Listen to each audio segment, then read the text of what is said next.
सुप्रभात बच्चों। आज हम तीसरा पाठ किरमिच की गेंद इसकी चर्चा हम करेंगे। और आधा पाठ बच्चों हम ऑनलाइन क्लास में कर चुके थे और बाकी आधा पाठ हम आज करेंगे। गर्मी की छुट्टियां थी। दोपहर के समय दिनेश घर में बैठा कोई कहानी पढ़ रहा था। तभी पेड़ के पत्तों को हिलाती हुई कोई वस्तु धम से घर के पीछे वाले बगीचे में गिरी। दिनेश आवाज़ से पहचान गया कि वो वस्तु क्या हो सकती है। वो एकदम से उठकर बरामदे की चिक सरकाकर बगीचे की ओर भागा। चिक का मतलब आप जानते हैं बच्चों, बैम्बू वाले कर्टेन। अरे अरे बेटा, कहाँ जा रहा है? बाहर लू चल रही है। लू का मतलब बच्चों गर्म हवा। दिनेश की माँ मशीन चलाते चलाते एकदम जोर से बोली, परंतु दिनेश रुका नहीं। उसने पैरों में चप्पल भी नहीं पहनी। जून का महीना था। धरती तवे की तरह तप रही थी, पर दिनेश को पैरों के जलने की भी चिंता नहीं थी। वो जहाँ से आवाज़ आई थी उसी ओर भाग चला। सामने की क्यारी में भिंडियों के ऊंचे ऊंचे पौधे थे। बच्चों भिंडी से कहते हैं, इसको हम भिंडी कहते हैं। अच्छा, क्यारी मतलब क्या है? ऐसे खेत में मेड़ों से बनाए गए छोटे छोटे भाग। खेत में मेड़ का मतलब क्या है? मिट्टी को थोड़ा ऊंचा करके छोटा सा भाग बनाया जाता है और उसमें एक विशेष फूल या फल देने वाले या सब्जी देने वाले पौधे लगाए जाते हैं। उसको कहते हैं क्यारी। तो ऊंचे ऊंचे पौधे थे और एक और सीताफल की घनी बेल फैली हुई थी। सीताफल बच्चों कस्टर्ड एप्पल। क्यारियों के चारों ओर हरे हरे केले के वृक्ष लहरा रहे थे। केला आप जानते हैं, बनाना। केले के वृक्ष लहरा रहे थे। दिनेश ने जल्दी जल्दी भिंडियों के पौधों को उलटना पलटना आरंभ किया। जब वहाँ कुछ नहीं मिला तो उसने सारी सीताफल की बेल छान मारी। बराबर में ही घूस ने गड्ढे बना रखे थे। गड्ढे आप जानते हैं ना, पिट। घूस का मतलब है बेटा ये चूहे की एक प्रजाति। चूहे की ही एक प्रजाति है घूस, एक प्रकार का चूहा। ढूंढते ढूंढते जब उसकी निगाह उधर गई तो उसने देखा कि गड्ढे के ऊपर ही एक बिल्कुल नई चमचमाती किरमिच की गेंद पड़ी थी। बच्चों ये है किरमिच की गेंद, कुछ ऐसी ही होती है। अच्छा, किरमिच की गेंद एक सॉफ्ट कपड़े की बनी हुई एक गेंद है। बच्चे क्रिकेट खेलना चाहते हैं लेकिन असली गेंद से खेलने से बच्चों को चोट पहुंच सकती है। इसीलिए बच्चे क्या करते हैं बच्चों, एक सॉफ्ट कपड़े से बनाई गई गेंद से वे क्रिकेट खेलते हैं। अच्छा, तो ये किरमिच की गेंद उसे मिली है गड्ढे के ऊपर। तो दिनेश ने हाथ बढ़ाकर गेंद उठा लिया। हाथ ऐसे बढ़ाकर गेंद को उसने उठा लिया और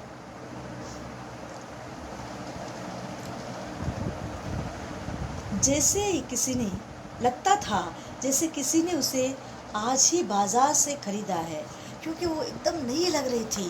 इसलिए दिनेश को लगा किसी ने आज ही खरीदा था और उसने उसे उलट पलट कर देखा, परंतु कुछ भी समझ में नहीं आया। नज़र उठाकर उसने पास की तिमंजली इमारत की ओर देखा। तिमंजली इमारत यानी बच्चों, तिमंजली 3 मंजिल वाली यानी 3 स्टोरीड बिल्डिंग, तिमंजली मकान। तिमंजली मकान की ओर देखा कि हो सकता है किसी बच्चे ने इसे ऊपर से फेंका हो, परंतु उस इमारत के इस ओर खुलने वाली सभी दरवाजे और खिड़कियां बंद थी। इसका मतलब वहाँ कोई खेल नहीं रहे हैं। छत की मुंडेर से लेकर नीचे तक तेज धूप चिलचिला रही थी। मुंडेर बच्चों बालकनी। छत की मुंडेर से लेकर नीचे तक एकदम चिलचिलाती धूप वहाँ रही थी। और फिर कौन खरीद सकता है नई गेंद? दिनेश ने सुधीर, अनिल, अरविंद, आनंद, दीपक सभी के नाम मन में दोहराए। अपने सारे मित्रों के नाम उसने दोहराए। यदि गेंद खरीदी भी है तो इस दोपहरी में इसे नीचे कौन फेंकेगा? दोपहर में कोई खेलते हैं क्या? हो न हो ये गेंद बाहर से ही आई है। उसने सड़क पर बने गोल चक्कर के बगीचे की ओर देखा, परंतु वहाँ पर केवल 2-4 गायें ही दिखाई पड़ी जो पेड़ों के नीचे सुस्ता रही थी। उसने ये भी देखा है कि कोई पास वाले बगीचे में कोई खेल रहे हैं क्या गेंद से। तो खेलते समय शायद ये गेंद यहाँ पर आ गई हो। तो वहाँ भी बच्चे खेल नहीं रहे थे, सिर्फ 2-3 गायें वहाँ सुस्ता रही थी, आराम कर रही थी। उसे ध्यान आया कि जाने कितने बार अपने मोहल्ले के बच्चों की गेंदें क्रिकेट खेलते हुए दूर चली गईं और फिर कभी नहीं मिली। कभी कभी बॉल आउट हो जाता है तो बहुत दूर चली जाती है और ये गेंद वापस नहीं मिलती है। तो एक बार तो एक गेंद एक चलते हुए ट्रक में भी जा पड़ी थी। तभी भीतर से माँ की आवाज़ आई, अरे दिनेश, तू सुनेगा नहीं? सब अपने अपने घरों में सो रहे हैं और तू धूप में घूम रहा है। दिनेश गेंद को हाथ में लिए हुए भीतर आ गया। ठंडे फर्श पर बिछी चटाई पर वो लेट गया। चटाई बच्चों, मैट। लेट गया और सोचने लगा, भले ही ये गेंद मोहल्ले में से किसी की ना हो, परंतु ईमानदारी इसी में है कि एक बार सबसे पूछ लिया जाए। दिनेश बहुत ही अच्छा लड़का है, इसीलिए बच्चों भले ही ये गेंद मेरे मित्रों में से किसी की ना हो, फिर भी मैं एक बार पूछ लेता हूँ। तो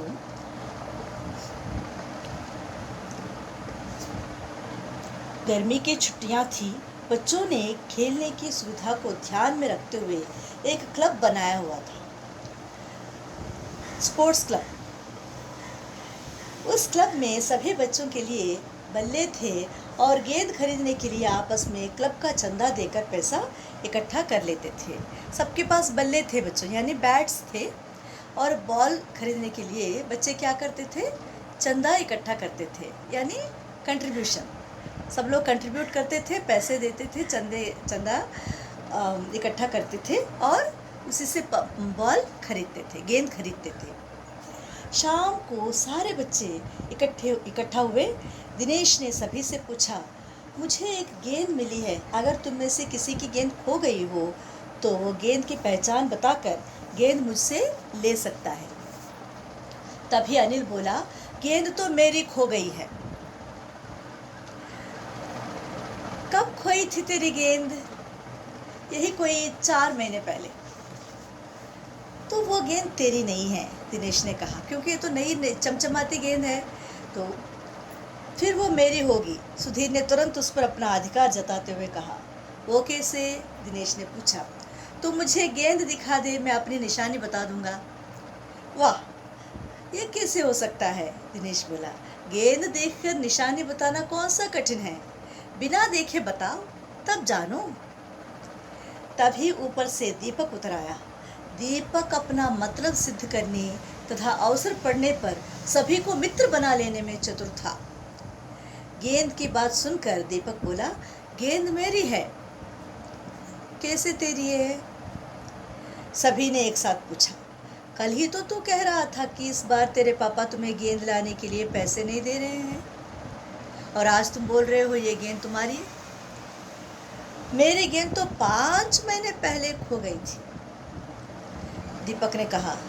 जब बड़े भैया की शादी हुई थी ना, तभी सुनील ने मेरी गेंद छत पर से नीचे फेंक दी थी। दिनेश अच्छी तरह जानता था कि यह गेंद दीपक की नहीं है। दीपक की गेंद 5 महीने पहले खो गई थी और ये कभी हो ही नहीं सकता कि गेंद 5-6 महीने पड़ी रहे और उस पर मिट्टी का एक भी दाग ना लगे। तो इतनी नई कैसे हो सकती है वो गेंद? जो गेंद 5 महीने पहले खो गई थी, वो इतनी नई कैसे हो सकती है? दीपक ने कहा, मैं कुछ नहीं जानता, गेंद मेरी है, वो मेरी है और सिर्फ मेरी है। वो थोड़ा ज़िद्दी है, दीपक जो है वो बहुत ज़िद्दी है। तो अरे जा जा, बड़ा आया गेंद वाला, क्या सबूत है कि ये गेंद नीचे फेंकी थी? अनिल ने पूछा। दीपक ने कहा, हाँ सबूत है, मुझे गेंद दिखा दो, मैं फ़ौरन बता दूंगा। दिनेश ने देखा कि झगड़ा बढ़ रहा है। गेंद हथियाने के लिए दीपक सुधीर और सुनील का सहारा ले रहा है। दीपक क्या कर रहा है? अपना गुट बना रहा है, अपनी टीम बना रहा है। अच्छा, तो वो जानता था कि यदि गेंद दीपक के पास चली गई तो ये तीनों मिलकर खेलेंगे। अच्छा, मैं गेंद ला रहा हूँ, परंतु जब तक पक्का सबूत नहीं मिलेगा मैं किसी को दूंगा नहीं, दिनेश ने कहा। अच्छा, मुझे सबूत चाहिए, जब तक मुझे पक्का सबूत नहीं मिलेगा मैं ये गेंद किसी को देने वाला नहीं हूँ। गेंद आ गई। दीपक उसे देखते ही बोला, ये मेरी है, यही है मेरी गेंद, ये लाल रंग का निशान मेरी ही गेंद पर था। वाह, सभी गेंदों पर ऐसे ही निशान होते हैं, अनिल ने दिनेश का साथ देते हुए कहा। दीपक ने फिर जोर लगाया, मैं अपने पापा से कहलवा सकता हूँ कि ये गेंद मेरी है। अरे जा, ऐसे तो मैं अपने बड़े भाई से कहलवा सकता हूँ कि ये गेंद दिनेश की है, अनिल ने कहा। पापा या भाई से कहलवाना कौन सी बड़ी बात है, कौन सा मुश्किल काम है? अगर तुम अपने पापा से कहलवा सकते हो तो मैं भी अपने भाई से कहलवा सकता हूँ कि ये गेंद दिनेश की है। कुछ भी हो, गेंद मेरी है, दीपक ने उसे धरती पर मारते हुए कहा। धरती पर टप्पा पड़ते ही मेरी गेंद में से ऐसी ही आवाज़ आती है। टप्पा यानी बेटा उछाल। टप्पा का मतलब ये है उछाल, उछलती हुई वस्तु का बीच बीच में धरती छूना।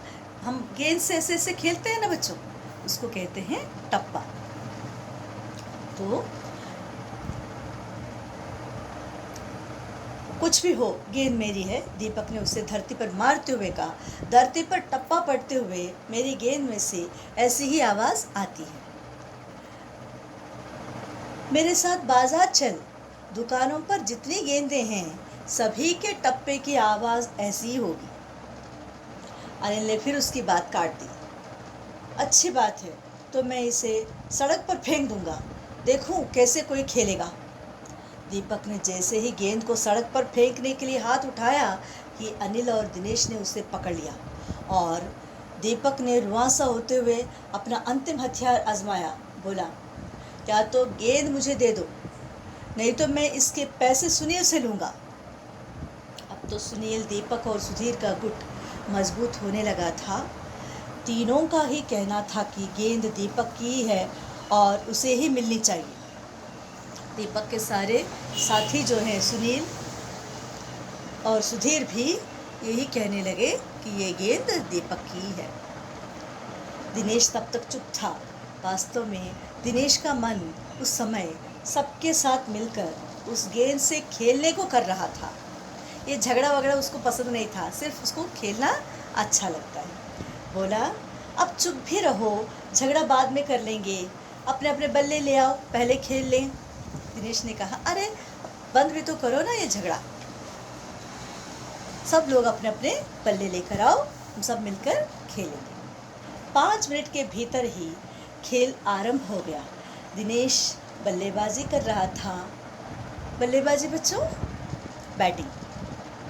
अभी 2-4 बार ही खेला था कि वो चमकदार नई गेंद एकदम ज़ोर से उछली और दरवाज़ा पार कर सड़क पर जाते हुए एक स्कूटर में बनी सामान रखने की जालीदार टोकरी में जा गिरी। ये गेंद कहाँ गिर गई बच्चों? एक स्कूटर की ये जो बास्केट होता है ना, सामने से बनी हुई एक टोकरी, उसमें जा गिरी और स्कूटर वाले को शायद पता भी नहीं चला। तेजी से चलते हुए स्कूटर के साथ गेंद भी चली गई। बच्चे पहले तो चिल्लाते हुए स्कूटर के पीछे भागे, परंतु जल्दी ही सब रुक गए। वे समझ गए थे कि स्कूटर के पीछे भागना बेकार है। एक पल के लिए सभी ने एक दूसरे की ओर देखा और फिर सभी ठहाका मारकर हंस पड़े। ठहाका मारकर हंस पड़ना बच्चों, ज़ोर ज़ोर से हंसना, हा हा हा, ऐसे हंसना। यह है किरमिच की गेंद।